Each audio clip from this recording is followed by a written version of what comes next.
I'd like to acknowledge Australia's First Nation people as the traditional custodians of the land, and for this episode in particular, the Wurundjeri Woiwurrung people. I pay my respects to their elders, past, present and emerging. Wine brings people to the industry, and then when you're there, I think it's the people in the industry that make you stay, because you go, oh wow, I found like-minded people and it's a lot of fun. This is Over a Glass. I'm Shanteh Wale. Anthony Fikkers is making his own way in wine in the sub-region of Nillumbik. This is a shire located outside of Melbourne in the northeast. Championing minimal intervention wine, he is a new generation of winemaker turning heads with his label Rising Wines. Hi Anthony, thanks for joining me. Thanks for having me, Shanteh. Such a pleasure. You know, I've come across your wines a few times, and I will be as proud to say that I've definitely had them as our kind of drinking wine throughout the week and enjoyed them thoroughly. So I'm really glad to be able to chat to you today.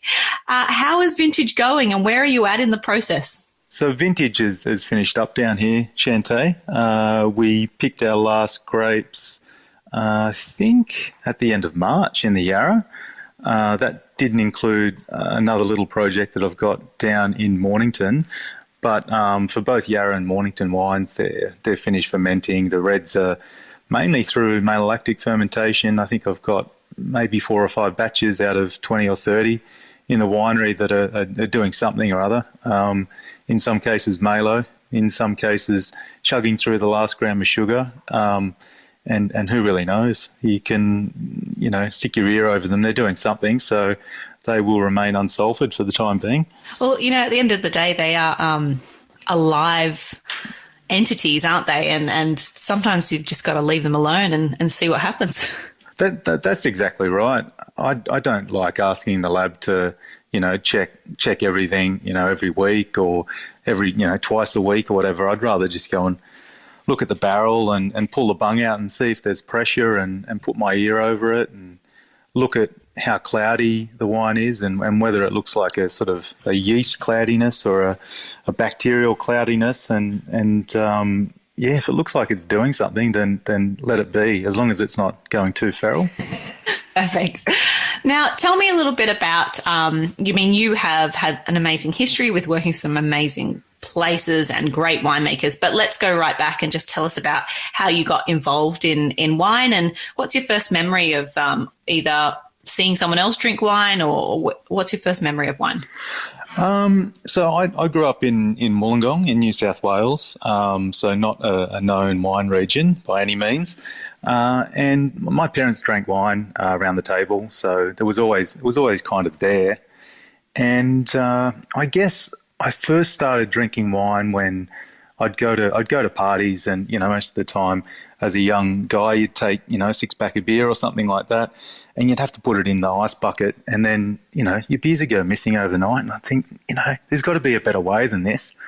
And so I cottoned on to the fact that red wine you didn't have to put in the esky, you could just kind of hide it behind a pillar somewhere or whatever. And so I sort of got into red wine. I thought this stuff's pretty good. And I remember just going down to the local, bottle shop, quite a generic sort of big company bottle shop, and they'd have little stickers underneath each wine, and one would have a pizza on it, another one would have lamb on it, and I was like, what's all this about? Like they're saying that I should be drinking this with pizza and this one with lamb. Surely red wine is red wine. And so, they do 20% off if you bought a 6-pack. So I remember one day I thought I'll buy a 6-pack and I'll just try through these red wines and just see if there's any difference. And I was absolutely blown away that there was any difference at all. I honestly thought it was just a scam by, the supermarket and wine companies to basically have the same, red wine was red wine and you put different fancy labels on it and charge more or less according to the label. So it was a real revelation to me that this was the case, and I was just hooked from that point. And as you know, Shanteh, it's just such a rabbit hole, the whole world of wine. You end up spending a bit more and trying different regions, and and this is all just in the context of Australia. And then down the track, you start trying French wines and Italian wines, and it was mind-boggling. Yeah, so at the same time, I was doing a science degree at Wollongong University and kind of thinking, this isn't really for me. I knew I liked sciencey based things, but I really wanted a job where I could sit down at the end of the day and say, I did that or I made that, not, spend 10 years researching some, protein that may or may not cure cancer, probably not. So I really wanted a science-based field where I could make something. And, at the same time, I'm getting into wine, learning about wine and wine styles. And lo and behold, I'm flicking through the book that has all the uni degrees, because back in those days I thought that was the only way that you get anywhere in life. You have to go to uni. Um, and there it was, Bachelor of Wine Science at CSU. And I thought, is this serious? Like, you can actually go to uni and learn how to make wine. And I thought, how good's this? The stars have aligned. And so off I went to CSU. Awesome. And you're a Wollongong boy. I can't believe that. I went to high school at Wollongong Performing Arts. I know that's off topic, but I just love that. That's amazing. Yeah. I was aware that you're based up in the northern suburbs there. So I grew up around Balgownie sort of way. Yeah. Yeah, totally. Yeah, it's a awesome. Nice part of the world. Get back there a fair bit to visit family. Yeah, it really is. I think we've got so much at our fingertips here. But back on to why we're here. But I love that. It makes me feel like, people from the Gong can do great bloody things, They talk crap about us, but I do like seeing Wollongong come up in like the Instagram Batuta things. There's always the odd, probably every 6 months, there's sort of a little Batuta post on Wollongong, and it's always pretty funny. Yeah, they crack me up. They're very clever. Yeah. So you ended up finishing a degree, and then did you end up going straight to the Hunter Valley? Was that the next step? Oh, I got quite a few credits. So I actually only did like 1 year. I did 1 year on campus back in the old days when CSU actually wanted you on campus. And so then I went out. I only had after that 1 year to go. So I went and started working, and went up to the Hunter. I had my first proper vintage. I say proper because I helped crush maybe 20 or 30 tons of Chardonnay in 2000 out in Luddenham, out towards Penrith in Western Sydney. There was a little winery out there, and we crushed some Chardonnay out there. And did my first proper vintage at Mount Pleasant in the Hunter in 2002. And I absolutely loved it. Like I can still remember to this day just how much fun it was, just working hard, playing hard. The setup was that everyone started at the same time and finished at the same time. So we could all have knock-off beers, and often we'd kick onto someone's house for a barbecue or something like that. And I just thought, this is the most fun thing in the world. And that's luckily from there, the guy that was the winemaker, under Phil Ryan at the time, so I guess the operational sort of winemaker, Scott Stevens, he moved over to Bortley's when they opened up a winery in the Hunter in 2003, and he said, "Oh, why don't you come and work as my assistant?" So I took on that, and then that kind of segued me down to doing vintage with the Bortleys in the Yarra Valley, and once I got down here, I was like, "Wow, how good is this?" So many wine styles made so well. In the Hunter, like I love the Hunter, but it was, it was very much at the time it was Chardonnay, Shiraz, and Semillon. And Semillon's world class, and I love personally the Chardonnays and the Shirazes from up there. But maybe they're not as recognised as much sort of outside the people who know in a way, I guess. And then I came down here, and it was just like, wow, every variety you could think of, and being made really well, and being held out as an example as world class Australian wine. Pinot, Chardonnay, Cabernet blends. maybe not so much Shiraz, but, around here, again, a bit like the Hunter Shiraz, it's a bit more, people who know it and love it don't stop talking about it. So I just really love the diversity down here, and the fact that I guess at the time everyone was talking about Pinot and Pinot's rise and how it was, the greatest red wine in the world and Burgundy this and Burgundy that, and I really wanted to learn how to make Pinot. That's kind of how I made my way down to the Yarra Valley. Interesting, I think, and I think I can understand why somewhere like the Yarra can look like attractive to, especially someone kind of up and coming as well. That in the Hunter, you've got some pretty well established houses there, and so too you do in the Yarra as well. But you've got, I think, a bit more of a breadth of smaller operations and things like that. So I can see, the attraction of kind of paving your way down there as well. You certainly went to some of the best with your experience in terms of working for Giant Steps and Medhurst and good old Mac Forbes. What was your experience like with all those different winemakers and wineries? Oh, it's amazing when I sort of sit and think about all the really, really amazing winemakers I've worked with. I just go, wow, how lucky am I that I kind of, came across these people. Even just at when I came down to De Bortleys in the Yarra just to do vintages from the Hunter, the crew at De Bortleys in, I think it was 2004, it was just phenomenal. They had Steve Webber was there, David Slingsby Smith, Paul Bridgman, Ben Kane, who's over in the States now,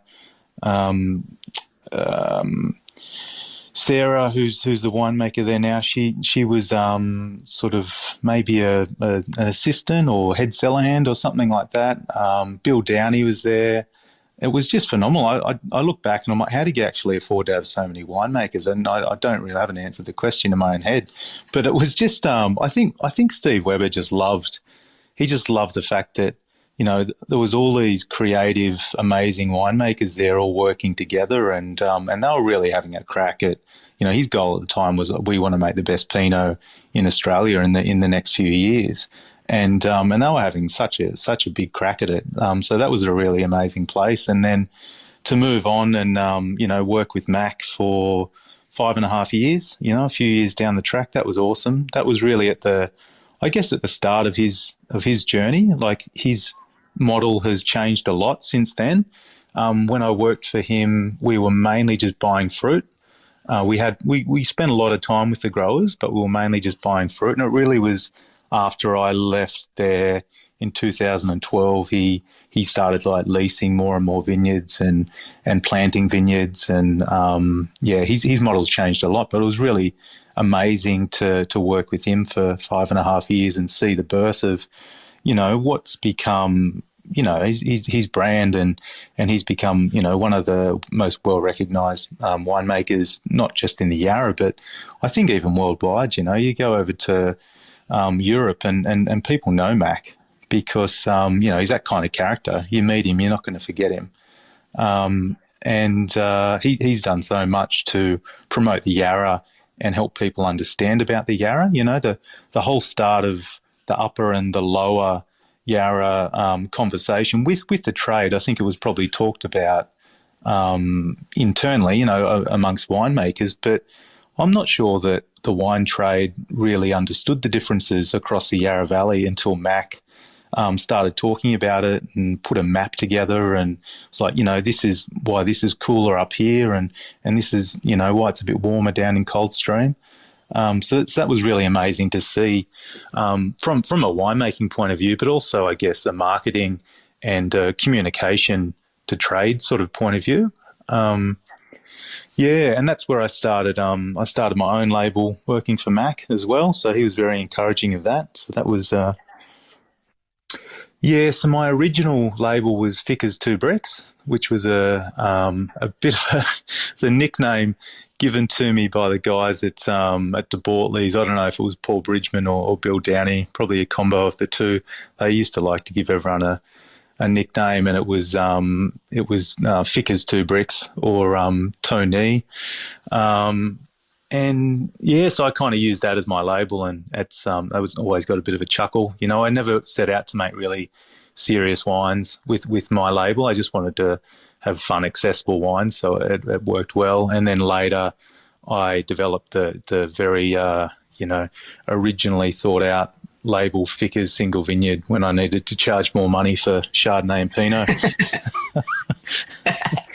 I actually think that that's a great element, because I think accessible wines is really, really important for our market. And, like you said, it's not always just about making, really exclusive wines that you have to pay through the nose for. It's about everybody enjoying wine. And I think that, the consideration towards what's accessible is a really important one that perhaps maybe some people don't always strive for. So, and having fun while you're doing it. I mean, isn't that the whole point? Like you said, you went from a degree where you couldn't believe that, that people were doing this and it was fun, and you got to kind of keep a little bit of that along the way, I think. Oh, for sure. I think that probably, 95% of the wine industry realise that and do have fun, and that's why you stay. I think it attracts like-minded people, and industry events and work can just be a lot of fun. Vintage can be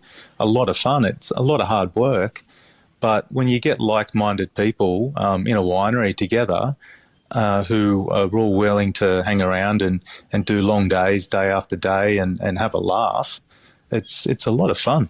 Definitely. I mean, you're talking to a hospo person, that we get involved in it, because I think the idea is of sitting in an office doesn't sound thrilling to us, and working with our hands and working in a team in a high-paced environment, it is just so attractive, and the adrenaline, it just gets under your skin. And I imagine vintage is exactly the same as that. And like you said, at the end of the day, it's exhausting, but you put your feet up and you look around you and think, I went to war with these people, and that beer just tastes so much better at the end of the day, doesn't it? Oh, for sure. For sure. I remember when I was at Medhurst with Simon Steele, we used the analogy, we stole it off a chef. It might have been like Anthony Bourdain or something, who said that, being in a kitchen is like being on a pirate ship. And it kind of can feel a bit like that, it can get a bit loose.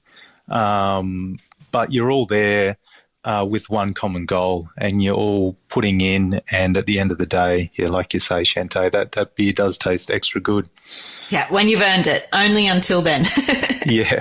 So you also did some travelling, and I can see that you've ticked off some of the big names of going over to Piedmont in Italy and France in Burgundy, and then Baden of all places, hopefully working with some Pinot. What was the kind of country or region that really impacted your kind of philosophy, or that you took something from and thought, I want to keep that ideal when I come back and create my own label? Yeah, I think definitely the visit to Piedmont and Burgundy, they're the top two.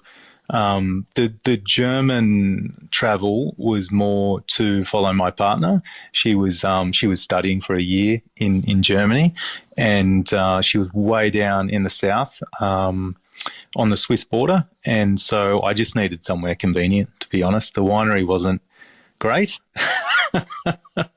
The wines we made were definitely not great. I learnt a lot about mold and how much mold you can have in grapes and still make wine that kind of tastes okay.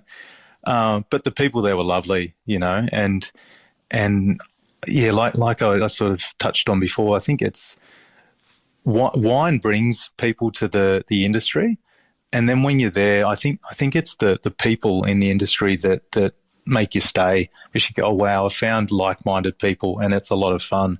So the German winery I worked with was not the greatest, but they were a lot of fun, and they were lovely people. So it was a great experience. But to go to Piedmont and work with Paderi Collar, and then go to Burgundy, and it was a very short trip to Burgundy. I was only there for about 10 days, but I worked with Cécile Tremblay. Holy moly! No, you didn't. Yeah. Stop it. And Mac. I was working for Mac at the time, and he hooked that up for me. He said, "Oh, I love her wines, and we'll just find a way that you can go and work with her." And he did. I am so fangirling right now. I think they are some of the most stunning, ethereal wines on the planet. I am just so amazed. Good for you. 10 days, 10 days in heaven. Oh, Yeah. Oh, it was amazing. I think I was there for every pick. I think the first ferment had only just started, but that was kind of inconsequential. It didn't matter. Well, I saw every pick. Went into every vineyard. We spent one day. I got there the first day. She picked me up, and I jumped into a wooden vat, and I was like scrubbing a vat with sulfur and lighting it up, to kill off any bacteria or whatever had grown in there. And then the next day we started picking, and I think on about the fourth day we stopped and we went around to every vineyard that we hadn't picked and just tasted fruit in all these amazing vineyards. And I think we finished the day drinking champagne and stuff. And I was like, wow, that was like the best, wine day of my life. It was just so educational to taste the fruit in the vineyards and walk through with her. It was amazing. wow. I mean, did you pick her brains about what she was after? Or, I mean, I would just have so many questions. She probably would have gotten rid of me and been like, my God, this one. What did you learn from her? I mean, what did you take away other than that she's got good taste in champagne and knows what she's doing? I think she was definitely picking a bit earlier than others. I really like the point of where she picks, where she's not necessarily waiting for full on flavour. She's still picking with a lot of vibrancy. I don't know. It's kind of hard to explain, but when you walk through and you talk to her, and you sort of pick berries that are a bit riper, and you go, "What do you think? Is that in the right zone?" And she'd say, "Yeah, I reckon that's spot on. We just need 2 more days to get the rest of it to that point." And breaking up blocks and saying, like, we'll pick this top half separately to this half because there's a different energy here. All that stuff you take on board. But there's no great secret. There was the first time I'd ever seen anyone cut the middle of the stem out in the cellar. That takes a long time. I learnt that. So that's from a winemaking sort of technique point of view, that was the first time I'd seen that, and it's like, that makes a lot of sense. But you've got to be making really expensive wine to afford to do it. But to get rid of the middle of the stalk, so you're getting rid of a huge proportion of potential green stalky tannin, I should say, and then still getting full carbonic fermentation. It's like, oh wow, that's an awesome idea. But until you can charge, hundreds of dollars for your wine. Yeah, you haven't got the labour to do that, do you? Yeah, it's just one to file away. Amazing. I want to talk about your brand Rising. I know that you're a busy man and you make wine for In Dreams and also the Sticks brand, but the Rising brand is the wine, or the brand that I've come across a few times, and the wines have just really stopped me in my tracks, in particular the Cabernet and the Gamay that you make. What's your aim with Rising Wines, and how come you identify with Nillumbik and talk about that sub-region rather than kind of, I know you put Yarra Valley on the label, but what's the aim of Rising Wines? So I guess to go back to the start, Rising Wines is based, not exclusively, but the majority of the wines we make come from the Rising Vineyard in St Andrews, which is in the Shire of Nillumbik. It's not the Shire of the Yarra Ranges. So Shire of the Yarra Ranges encapsulates Coldstream, Hillsville, Yarra Junction, Gladysdale, all the probably 95% of the Yarra Valley brands that maybe more. And over in Nillumbik, we are in the Yarra Valley GI wine region, but we're not in the Yarra Ranges. So it's a small distinction, but it's quite significant. The soils and the altitude and sunlight hours are all a bit different over in Nillumbik. So we've started trying to talk about the Rising brand in terms of Nillumbik, just so we've got that distinction. Because if you line up particularly I think the Pinots, if you line up, say, a Nillumbik Pinot, a Coldstream Pinot and a Gladysdale Pinot, I think the Coldstream and the Gladysdale, you could probably go, Gladysdale, that looks like Upper Yarra, Coldstream, Lower Yarra. This other one just kind of looks a bit, I don't know, not quite right almost.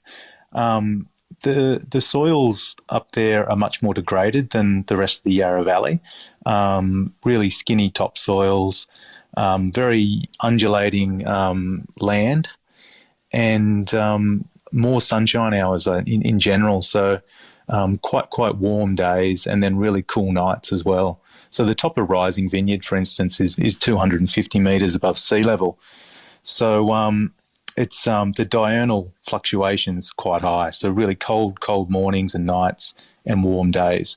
And so you get quite different wines. So we're just trying to, I guess, get out there and say, hey, our wines do look different.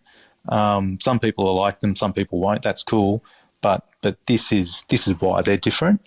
And again, I guess going back to when Mac was trying to educate people about Upper and Lower Yarra Valley, we're just trying to sort of add the third bit onto that, the third part of the valley, which we see as Nillumbik. In terms of the Gamay and the Cabernet Franc, they both actually come from another vineyard, not from Rising.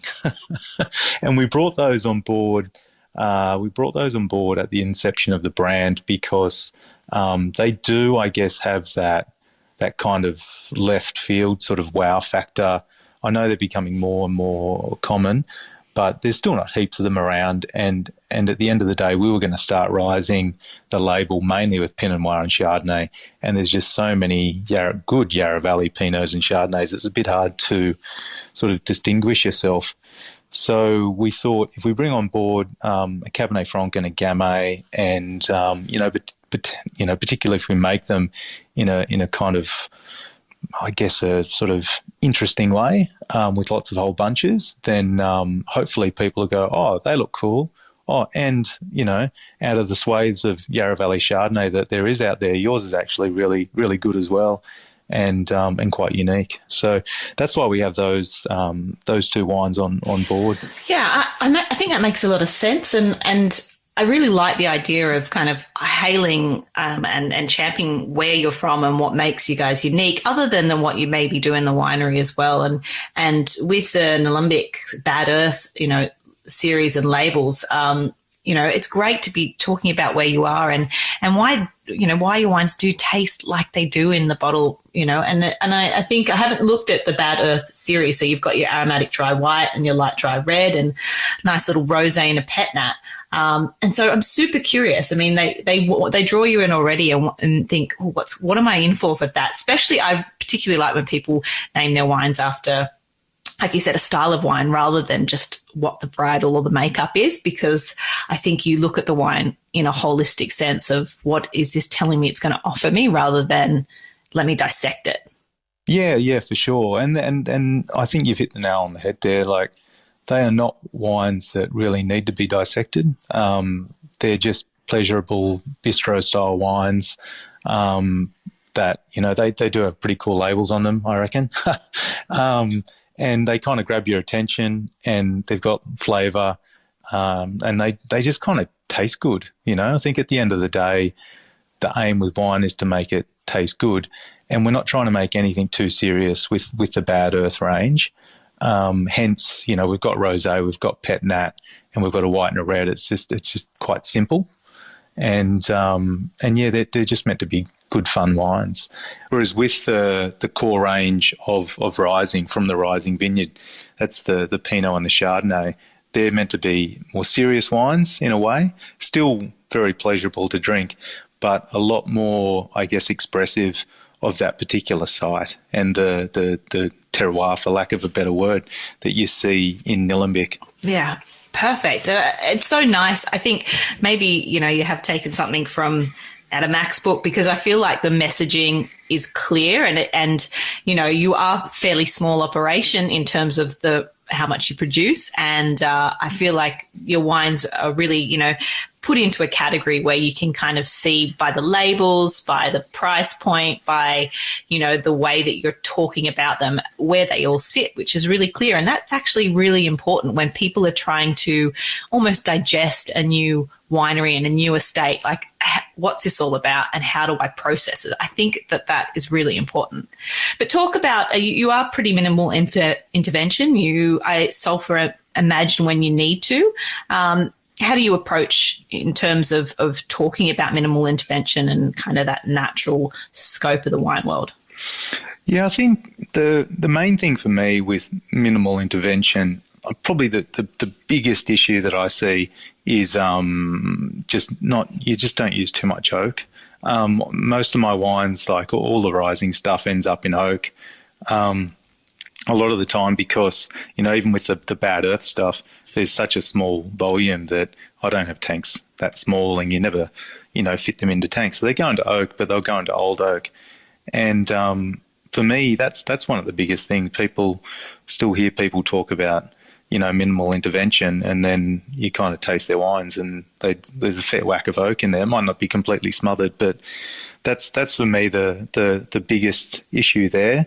Other than that, you know, I just think it's more hand picking, gentle de-stemming or pressing, minimal use of sulfur, and not really adding anything else. You know, letting wild yeast do their thing. And then at the end of the process, filtering as little as possible. So, you know, I think filters, you know, can probably make you sleep a bit better at night, not worrying about what's going in your wines, but they definitely take something out, you know. Sometimes, you know, I've seen vintages where the filter actually make things look better, like 2016 in the Yarra Valley was really hot, and there was some weird sort of colours and hazes and stuff in a lot of Pinots. And then I saw some filtered versions and I thought they actually look a bit tidier and cleaner, but did they look less like 2016 at the same time? They kind of probably did. And, you know, most people might say that's a good thing, but it's not necessarily the most honest way to make wine. Yeah. I think it's really important these days to be able to talk about where you sit in your philosophies, because there is a grey area when it comes to some of the words we throw around these days about, you know, what style of wine we are. So I think it's important to define it in what way you can as well. So what's next for you on the cards? I feel like you've got a few projects happening. Are we just going to take it easy and put your feet up for the rest of the year, or you've got more happening elsewhere? Oh no, there's always something happening. So yeah, we're planting. We've bought a property on the other side of the valley in the Upper Yarra to complement rising. So we'll kind of have, I guess, the yin and the yang of Yarra Valley sites, and so we plan to plant at the end of this year. And so yeah, I'm kind of getting my head around that and organising people to do stuff that I don't quite understand. And being a winemaker and not so much a vineyard planter, it's been a steep learning curve, but a really fun one. And it's going to be, or it has been so far, and I'm sure will be, you know, in 3 or 4 years when I finally pick something off that vineyard, it's going to be, you know, a really rewarding process to go from you know, basically a cow paddock to, you know, a really cool vineyard, I think. So that's my major project. And the other thing we have on the boil is in 2000, we signed a lease on a vineyard in Mornington on Main Ridge. So I made the first wines. I've made the first wines from that site, just Pinot and Chardonnay, in 2001, and actually bottled those last week. And there's no label or anything yet. That's still to be determined. It's kind of a work in progress, but I'm really happy with the wines. I'd never made Mornington Peninsula wines before, so that's been a lot of a great learning curve as well.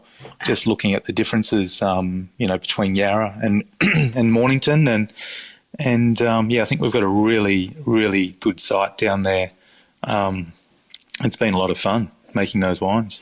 Oh, totally different makeup. And I think it's interesting because you really want to be, like you said, a minimal intervention winemaker, not doing what, when you need to not do something, you do it, but you're actually working with two of the hardest varietals where they don't just make themselves, unlike a few other varieties we have here in Australia. So, but Mornington's, what a great region as well. So I look forward to hearing more about those. Anthony, I do ask everyone on the podcast just to find out a little bit more about who they are and what makes them tick. If you could only drink 3 boozy beverages for the rest of your life, what would they be and why? I would probably start. So if I say I'm on my deathbed and I have to have 3 drinks in a row, maybe you should rephrase that to that one. I'd probably start with a beer. I don't drink super fancy beers or anything. At the moment, I've been at the winery in particular, have a beer in the afternoon. We've been drinking Hargraves Hill hazy pale ale or something like that out of a can, and I just like something with a little bit of flavour, not heaps of flavour, not all that weird sort of sour beer and that. Sorry, people who like that stuff, but I just kind of like, one step up from what the old timers would call normal beer, I guess. I know exactly what you're talking about. Yeah, I don't know if that sort of explained it. And then definitely Chardonnay. Like, if I could only have one boozy drink for the rest of my life, it would be Chardonnay. I just love it. I love making it. I love drinking it. I think there's so many different styles out there that if I only had one choice, you could drink Shardy and you'd cover a lot of bases, from Blanc to Blanc through to, full blown, big sort of styles of Burgundy. And it's going to be pretty obvious, I think. If I've got to choose a third boozy beverage, it's probably going to be Pinot, closely followed by Beaujolais. I've got to say, in terms of French wines, French reds, that's definitely the one that I drink the most, mainly because I can afford it, as opposed to red Burgundy proper, Pinot Noir Burgundy. I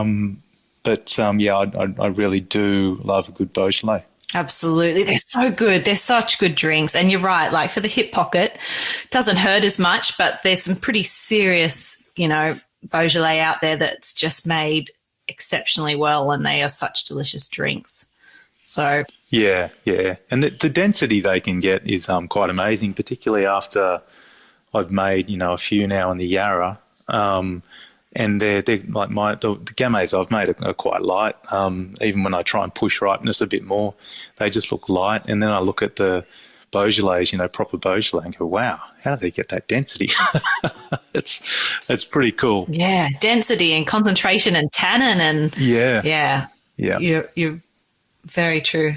Well, Anthony, it's been such a pleasure chatting to you. I have to say thanks to the beer thief that stole your beers out of the bathtub all those years ago, because it means that you're working in wine, and we're thrilled about that. But it's been really lovely to getting to know you. And I love the Rising Wines, and for that matter, the Dreams and Sticks brands as well. So keep on keeping on. And thanks for spending a bit of time with me today. It's been a pleasure. Yeah, it's been fun. Thanks, Shanteh. Hopefully we'll meet in person one day and we can continue on our chat. Yeah, sounds good. Sounds good. Cheers to you, mate. All right, bye. This is Over a Glass. I'm Shanteh Wale. Stay tuned for more stories from the world of wine and drinks. Listen in every Thursday on your podcast app. Follow us on Instagram @overaglasspod and contact us at overaglass@deepintheweeds.com.au.